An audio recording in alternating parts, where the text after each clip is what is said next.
Dynamic fair pricing से भले ही आपकी जेब को चपत लगी हो, लेकिन रेलवे को इससे 250 करोड़ रुपए की अतिरिक्त आमदनी हुई है। अब तक रेलवे इसका इस्तेमाल भारी बुकिंग वाली ट्रेनों के लिए करती थी, लेकिन अब इसका इस्तेमाल उन ट्रेनों में भी होगा जिनमें सीटें खाली जाती हैं। रेलवे ने इसके अलावा माल भाड़े और विज्ञापन से भी कमाई बढ़ाने की तरकीब बनाई है। रेलवे ने बाकायदा इसके लिए नॉन फेयर रेवेन्यू डायरेक्टरेट भी बनाया है। रेवेन्यू बढ़ाने के उपाय के तौर पर रेलवे ने प्रीमियम ट्रेनों में डायनेमिक प्राइसिंग लागू की, जबकि कई कमोडिटीज के माल भाड़े में डिस्काउंट भी दिया। रेलवे की ऐसी कई तरकीबें कमाई बढ़ाने में काम आई। बीते कारोबारी साल में रेलवे ने रिकॉर्ड आय 1,68,000 करोड़ रुपए कमाई की, जबकि इससे पहले के साल में ये 1,62,000 करोड़ ही थी। रेलवे की ढुलाई भाड़े की आय भी 1,04,000 करोड़ रुपए से बढ़कर 1,09,000 करोड़ रुपए हो गई है। बीते साल के मुकाबले यात्री भाड़े की कमाई भी 2,000 करोड़ रुपए बढ़कर 48,000 करोड़ रुपए रही। विज्ञापन से आय और कबाड़ बेचकर रेलवे को करीब 11,000 करोड़ रुपए मिले।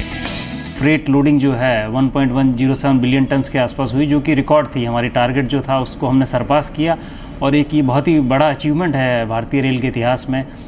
इसके अलावा जो पैसेंजर अर्निंग्स की बात करें तो हम पिछले 5 वर्षों से जो एक नेगेटिव जिंक्स चला आ रहा था वो तोड़ा गया। लगभग 70 मिलियन पैसेंजर्स ज़्यादा इस बार ऐड हुए। वजह उसकी ये रही कि हमने लगभग 586 एडिशनल कोचेस गाड़ियों में लगाए, लगभग 40,000 से ज़्यादा एडिशनल बर्थ्स हमने क्रिएट की। रेलवे ने कमाई को बढ़ाने के लिए कई और मोर्चों पर भी तैयारी शुरू कर दी है, जैसे डायनेमिक फेयर प्राइसिंग का दायरा और ट्रेनों में बढ़ाने की योजना है। विज्ञापनों, फिल्मों की शूटिंग, रेल लैंड का कमर्शियल डेवलपमेंट जैसे सोर्सेज से आय बढ़ाई जाएगी। विकल्प ट्रेनों का सभी रूटों तक विस्तार किया जाएगा ताकि ट्रेनों में खाली सीटें भर जाएं। रेलवे कैंसिलेशन और दूसरी किस्म के चार्जेस से भी कमाई बढ़ा रही है। किराए के अलावा अन्य सोर्सेज से कमाई बढ़ाने के लिए रेलवे ने नॉन फेयर रेवेन्यू डायरेक्टरेट भी बनाया है।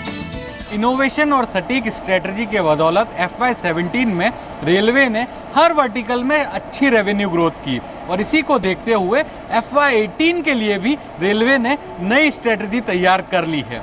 लेकिन ऊंचा ऑपरेटिंग रेशियो अब भी रेलवे के लिए चिंता की वजह बना हुआ है। लेकिन इन सब के बीच अगर रेलवे की आमदनी बढ़ती है तो कहीं ना कहीं सुविधाओं के रूप में यात्रियों को ही उसका फायदा होगा।